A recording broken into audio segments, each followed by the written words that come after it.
when he does get sacked, or if he does, like, they come to a mutual agreement where he has to go, I don't think anybody, I'll be honest, I think even his biggest of supporters, I don't think anybody will look at him and be like, it was hard done by, or like it was unfair, because like tactically he's getting schooled. And it's a shame, because I actually thought he would have been one of the best like tacticians out there. What he done at Ajax is what we were basing what he was going to do at Man United on. As soon as he came out and he said, I'm not doing that here, any bit of faith that I had with him was gone. We haven't mastered anything, but he's trying to mix them about. Like Manchester City, you look at them this year, for example, way more direct. Yeah. In some games, they're like, no. In the big games, no. We're going to bop the ball around. But the man them know how to bop the ball around, because they've spent the last 2-3 years bopping the ball around.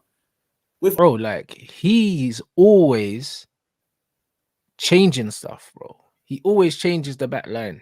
Do you know what I'm saying? He keeps chopping it. Even when there's not injuries, he's chopping and changing the back line. Chopping and changing. Bro, the guy is literally like just throwing shit and seeing what sticks, bro. Yeah, it's horrendous, bro. That's a very good analogy. And the thing is, normally, like when you're coaching, you'll have pressing triggers and whatnot. It's not even like we press cohesively, because pressing is not about pace, and pressing isn't necessarily about winning the ball back, but it's about manipulating your opponent and getting them to pass into areas that they don't want to pass in. You want to make them pass backwards, or you want to force them to play the ball into certain areas. And it's like, for instance, did you watch the Porto Arsenal game? Yeah. The way they trapped Arsenal here, playing out from the back, and stopped Arsenal from being able to play directly into their wide players. That's what a press looks like. And the press wasn't mad aggressive, but it was very well drilled, and we don't have that. So even this illusion that we're a pressing team, bro, that's all it is. It's an illusion. We're not a pressing team. We do not press. We commit players high up the pitch, but we don't press. It's actually pointless, bro, like what we do. And then also, when the front line is supposed to press, there's supposed to be a reaction to the players in the second line of defense, depending on how many lines of defense. If you're playing that 3-1-6 or whatever you're playing, really you want to have about 4 lines of defense on the pitch. And all the lines are supposed to react to what happens in front. Our midfielders don't react to what happens in front of them, bro. That's why there's always massive gaps. Like the front three just run forward, and then the gap between them and the midfield's massive, and then the gap between the midfield and the defense is massive, bro. It's an absolute joke. Yeah, it's you're right, it is a reactive thing. So it's like if the attack pushes forward, the midfield then needs to step up to close the gap between the attack and the midfield, and then the defenders need to step up to close the gap between the midfield and the defense. And it's like with Man United, you watch it, the attack pushes forward, midfield doesn't, but the defense stays deep. So now there's a massive gap from midfield to attack, and there's a massive gap from midfield to defense. So in a sense, it's like once you beat the attack, Man United's first line of press, you've got the whole pitch to run through. Then once you beat the second phase, which is the midfield, you've now got the whole pitch to run onto the defense here. And you have to bear in mind, like when your defensive line is deep, like of course there's pros and cons to it. Like there's pros and cons to a high line, but at the same time, there is pros and cons to a deep line. When your defensive line is deep, you have to bear in mind that these men are going to get the chance to get the ball to the edge of your own box. And if you're coming up against teams that can punish you from those areas, then you're in trouble, because you've literally invited pressure. Like you've allowed them into your own territory. And at the end of the day, you can be punished. But the problem is just too many men are committed forwards that are just too lazy to come back. And I'll be honest, I can't believe I'm going to say this here, but like one part of me has now reached a stage where I'm like, if you're consistently being asked to like bomb forward every time we win the ball, like we play such a vertical style of football, which is like, it's embarrassing. Like vertical football is good.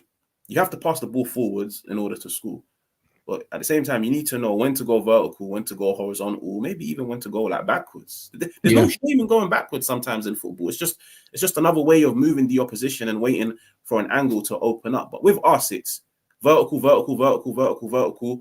And we're just hoping and praying that it just falls to somebody. If it doesn't, bro, like what was the game we played midweek? There was a game we played midweek, and I think in the second half, in the first 40 seconds, Man United attempted 3 vertical passes. And I was like, how are you launching the ball 3 times in 40 seconds as soon as a game started? Like, it's instructions, but the instructions are wrong.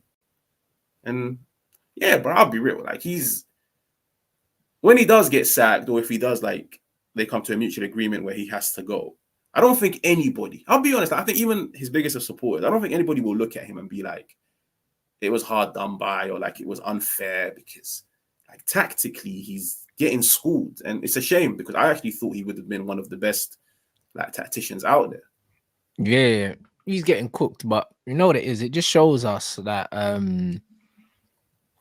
what he done at Ajax is what we were basing what he was gonna do at Man United on. As soon as he came out and he said, "I'm not doing that here," any bit of faith that I had with him was gone. But even before that, I remember I was having a conversation with Saeed, and he was saying that he wants to play possession football, and I said, absolutely not. There's nothing about the players that he picks and the way that we play that indicates to me that he has any interest in having the football, bro. And the thing is, like, this quote here is hilarious. Like when Ralph Rangnick said a little bit of pressing is like a little bit pregnant. Either you're pregnant or you're not, innit? And it's like either you press or you don't press. Like, and this is what it is. We don't press really. This little half pressing thing that we're doing, yeah, this is not any football philosophy. This is just a guy, yeah, holding on for his life. Like, even his quotes after the game are bewildering, bro. Yeah.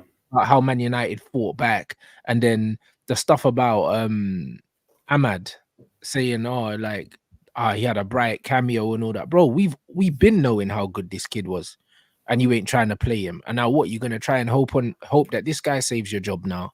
This guy's completely clueless. All the people that support this manager, bro, like, I don't even know what to say at this point. Like, if you genuinely support this manager, it's got nothing to do with football. It's got nothing to do with the displays, what we've been seeing, bro, because he hasn't shown that he can do anything successfully. He hasn't shown that he can build a style of play with the players that he has selected and bought.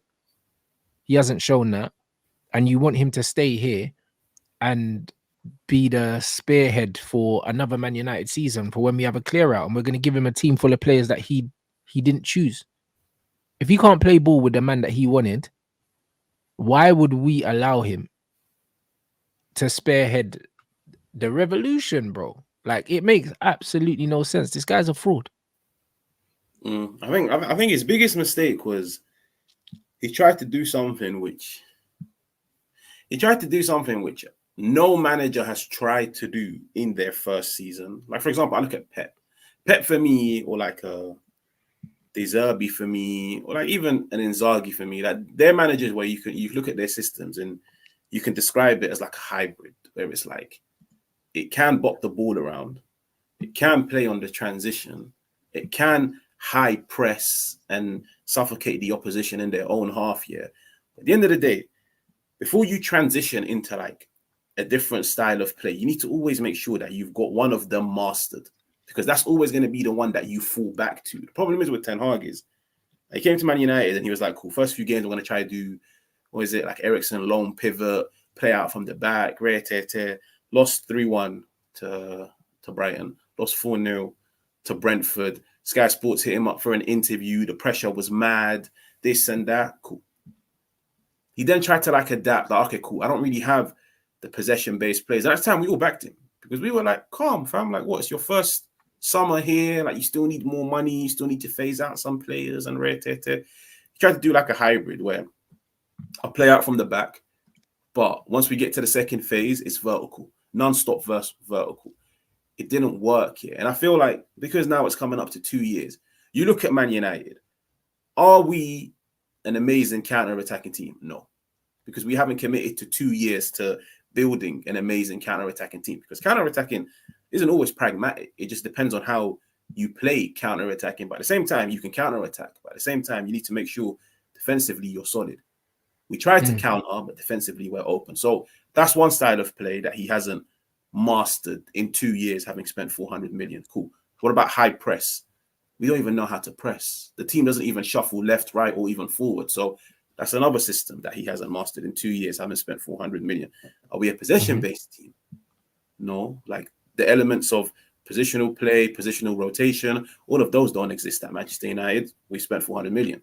So you look at him now, heading into March, 400 million spent, not a single style have we mastered, yet we're trying to combine them. Yeah. So in reality, you're combining like a what? 2 out of 10 successful counter-attacking system with a 3 out of 10 successful pressing system. And in reality, you've got what? 5 out of 20. So we haven't mastered anything, but he's trying to mix them about. Like Manchester City, you look at them this year, for example, way more direct. But in some games, they're like, no. In the big games, no. We're going to bop the ball around. But the man them know how to bop the ball around because they've spent the last 2-3 years bopping the ball around.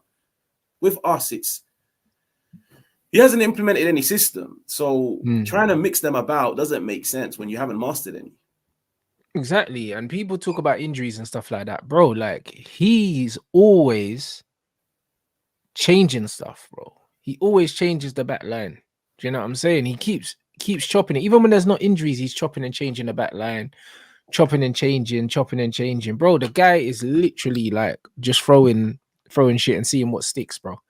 That's what it is. And you can't be doing it this far in. Like someone said in the chat, we thought, that last season was the bottom. We thought it was only up from there, bro. We didn't realize that was the ceiling of what this manager could do.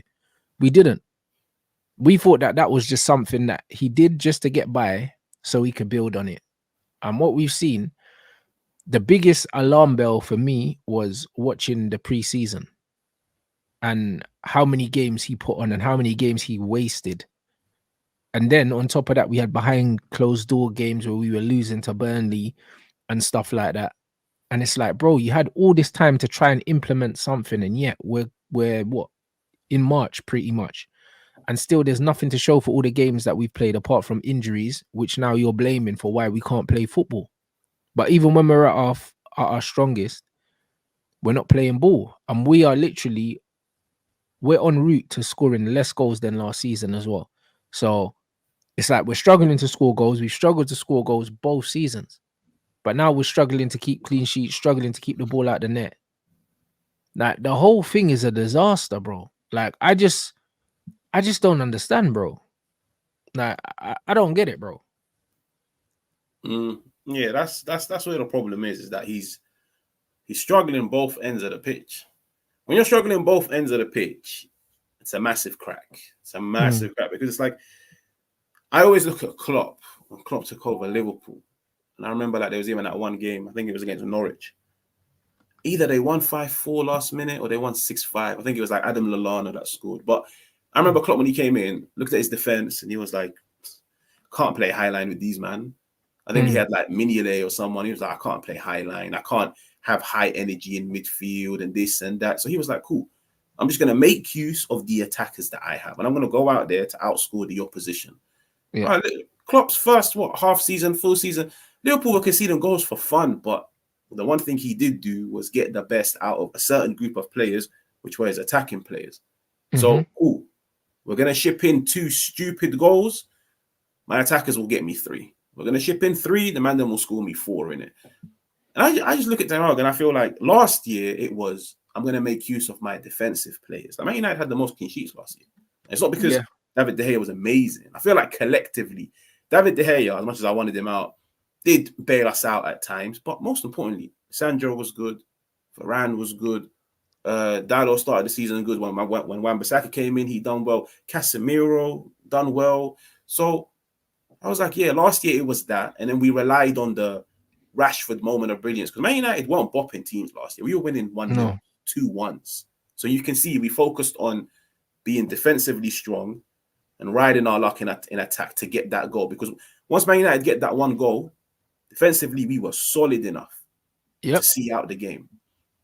And I actually thought, you know what? It's a good foundation. Like, you build your team from the back.